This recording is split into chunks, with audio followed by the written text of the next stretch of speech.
ಎಲ್ಲ ತಾಲೂಕಿನ ಜನರಿಗೆ ನಮಸ್ಕಾರ. ಇವತ್ತೇನಪ್ಪ ವಿಶೇಷ ಅಂತಂದರೆ ಖುಷಿ ವಿಚಾರ. ಇವತ್ತು ತಾಲೂಕಿನ ಭವಿಷ್ಯ, ತಾಲೂಕಿನಲ್ಲಿರುವಂಥ ಎಲ್ಲ SSLC ಮಕ್ಕಳು ಯಾರೆಲ್ಲ ಇವತ್ತು ಎಕ್ಸಾಮ್ ಬರೆದಿದ್ರು ಅವ್ರದ್ದು ಇವತ್ತು ಫಲಿತಾಂಶ ಪ್ರಕಟ ಆಗಿದೆ.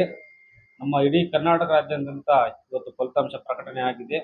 ನಮ್ಮ ತಾಲೂಕಿನಲ್ಲಿ ಯಾರೆಲ್ಲ SSLC ವಿದ್ಯಾರ್ಥಿಗಳು ಫಲಿತಾಂಶವನ್ನು ಪಡ್ಕೊಳ್ತಿದ್ದಾರೆ ಇವತ್ತು ಅವ್ರಿಗೆಲ್ಲ ಕೂಡ ನಾನು ಒಂದು ಮಾತನ್ನು ಹೇಳೋದಕ್ಕೆ ಬಯಸ್ತೀನಿ. ನಿಮ್ಮ ಎಲ್ಲ ಒಂದು ಫಲಿತಾಂಶ ಬಂದ ಮೇಲೆ ಎಲ್ಲ ಉತ್ತೀರ್ಣರಾಗಿರುವಂಥ ಎಲ್ಲ ವಿದ್ಯಾರ್ಥಿಗಳಿಗೆ ನಾನು ಶುಭಾಶಯಗಳನ್ನು ಕೋರ್ತೀನಿ. ಅದೇ ರೀತಿಯಾಗಿ ಯಾರೆಲ್ಲ ಅಂಕವನ್ನು ಕಡಿಮೆ ತಗೊಂಡು ಅಥವಾ ಏನು ಫೇಲ್ ಆಗಿರುವಂಥ ಸಿಚುವೇಶನ್ಸ್ ಕೂಡ ಬಂದಾಗ ಧೃತಿಗೆಡದೆ ಯಾರೂ ಕೂಡ ಒಂದು ಸ್ಥೈರ್ಯವನ್ನು ತಗೊಂಡು ಮುನ್ನುಗ್ಗುವಂಥ ಕೆಲಸವನ್ನು ನಾವು ಮಾಡಬೇಕಾಗುತ್ತೆ. ಅದೇ ರೀತಿಯಾಗಿ ಎಲ್ಲ ಪೇರೆಂಟ್ಸು ಕೂಡ, ಫ್ರೆಂಡ್ಸು ಕೂಡ, ಮತ್ತು ಎಲ್ಲ ಫ್ಯಾಮಿಲಿ ಮೆಂಬರ್ಸ್ ಕೂಡ ಆ ಮಕ್ಕಳು ಕಡಿಮೆ ಮಾರ್ಕ್ಸನ್ನು ತಗೊಂಡಿರಬೇಕಾದ್ರೆ ಅಥವಾ ಅನುತ್ತೀರ್ಣ ಆಗಿರುವಂಥ ಪರಿಸ್ಥಿತಿಯಲ್ಲಿ ಅವ್ರಿಗೆ ಧೈರ್ಯವನ್ನು ತುಂಬಿ ಲೈಫ್ ಅಂದರೆ ಇಷ್ಟೇ ಅಲ್ಲ, ಇನ್ನೂ ಮುಂದಕ್ಕಿದೆ, ಅದಕ್ಕೆ ಸಪ್ಲಿಮೆಂಟರಿ ಎಕ್ಸಾಮ್ಸ್ ಕೂಡ ಇರುತ್ತೆ, ಇದೊಂದು ಲೈನ್ ಅಂತ ಅಷ್ಟೇ, ಇದನ್ನು ದಾಟಲಿಕ್ಕೆ ನಾವು ಇನ್ನೂ ಹಲವಾರು ಪ್ರಯತ್ನಗಳನ್ನು ನಾವು ಮಾಡ್ಕೋಬೋದು. ಹಾಗಾಗಿ ಅವ್ರಿಗೆ ಧೈರ್ಯ ತುಂಬುವ ಕೆಲಸವನ್ನು ನಾವೆಲ್ಲ ಕೂಡ ಮಾಡಬೇಕಾಗುತ್ತೆ. ಇದು SSLC ಎಕ್ಸಾಮು ಒಂದು ಮಾನದಂಡ ಅಷ್ಟೇ, ಏನದು ಮುಂದೆ ಹೋಗಲಿಕ್ಕೆ, PUC ಹೋಗಲಿಕ್ಕೆ. ಹಾಗಾಗಿ ನಾವು ಅದನ್ನು ಮೊದಲನೇ ಪ್ರಯತ್ನದಲ್ಲಿ ಯಾರೆಲ್ಲ ಉತ್ತೀರ್ಣ ಆಗಿರ್ತಾವ್ರಿಗೆ ಶುಭಾಶಯ.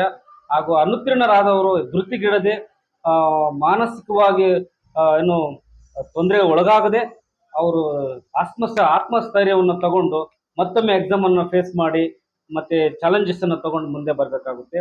ಮತ್ತು ಏನಂತಂದರೆ ಕಂಪ್ಯಾರಿಸನ್ ಅನ್ನೋದು ಇರಬಾರ್ದು. ಈಗ ಯಾವುದೋ ಒಂದು ಮಗು 90 ಮಾರ್ಕ್ಸ್ ತಗೊಂಡಿದೆ, ನಾನು 60 ಮಾರ್ಕ್ಸ್ ತಗೊಂಡಿದ್ದೀನಿ, ಆ ಥರ ಪೇರೆಂಟ್ಸ್ ಏನಪ್ಪ ಅಂದರೆ ಕಂಪ್ಯಾರಿಸನ್ ಮಾಡ್ತಾರೆ. ಅವ್ರು ನೋಡಿ ರ್ಯಾಂಕಿಂಗ್ ಬಂದಿದ್ದಾರೆ, ನೀನು ಯಾಕೆ ರ್ಯಾಂಕಿಂಗ್ ತೊಗೊಳಕ್ಕೇನು ಅಂತ ಹೇಳ್ಬಿಟ್ಟು ಮಗುವನ್ನು ಮಾನಸಿಕವಾಗಿ ಹಿಂಸೆ ಪಡಿಸುವಂಥದ್ದನ್ನು ನಾವು ಮಾಡಬಾರ್ದು. ಯಾಕಂತಂದರೆ ಒಂದೊಂದು ಮಗುವಿನಲ್ಲಿ ಒಂದೊಂದು ರೀತಿಯಾದಂಥ ಒಂದು ಟ್ಯಾಲೆಂಟ್ ಇರುತ್ತೆ, ಒಂದು ಪರ್ಸೆಪ್ಷನ್ ಅನ್ನೋದು ಡಿಫ್ರೆಂಟ್ ಇರುತ್ತೆ. ಎಲ್ಲರೂ ಒಂದೇ ರೀತಿಯಲ್ಲಿ ಇರಬೇಕಾಗಿರುವಂಥ ಆ ಥರ ಇರೋದಿಲ್ಲ.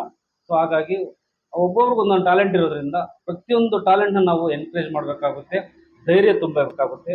ಹಾಗಾಗಿ ಎಲ್ಲ ಮಕ್ಕಳು ಕೂಡ ಇವತ್ತು ತಾಲೂಕಿನಲ್ಲಿ ಯಾರೆಲ್ಲ ಇವತ್ತು ಒಳ್ಳೆ ಮಾರ್ಕ್ಸನ್ನು ತಗೊಳ್ತಿದ್ದಾರೆ, ಪಾಸ್ ಆಗ್ತಿದ್ದಾರೆ, ಎಲ್ಲರಿಗೂ ಕೂಡ ಶುಭವಾಗಲಿ. ನಿಮ್ಮ ಮುಂದಿನ ದಿವಸಗಳಲ್ಲಿ ಒಳ್ಳೆ ಒಂದು ವಿದ್ಯಾಭ್ಯಾಸವನ್ನು ತಗೊಂಡು ನಾಡಿಗೆ, ನಿಮ್ಮ ಪೇರೆಂಟ್ಸ್ಗೆ, ನಿಮ್ಮ ಶಾಲೆಗೆ, ನಿಮ್ಮ ಗುರುಗಳಿಗೆ ಹೆಸರನ್ನು ತಂದುಕೊಡ್ಬೇಕಾಗಿ, ಹಾಗೂ ಯಾರೆಲ್ಲ ಅನುತ್ತೀರ್ಣರಾಗುವಂಥ ಪರಿಸ್ಥಿತಿಯಲ್ಲಿ ಧೈರ್ಯ ತಗೊಂಡು ಮತ್ತೆ 2ನೇ ಪ್ರಯತ್ನದಲ್ಲಿ, 3ನೇ ಪ್ರಯತ್ನದಲ್ಲಿ ಅವರನ್ನು ಚಾಲೆಂಜ್ ಆಗಿ ತಗೊಂಡು ಮುಂದೆ ಬಂದು ನುಗ್ಗುವಂಥ ಕೆಲಸವನ್ನು ನೀವು ಮಾಡಬೇಕಾಗುತ್ತೆ.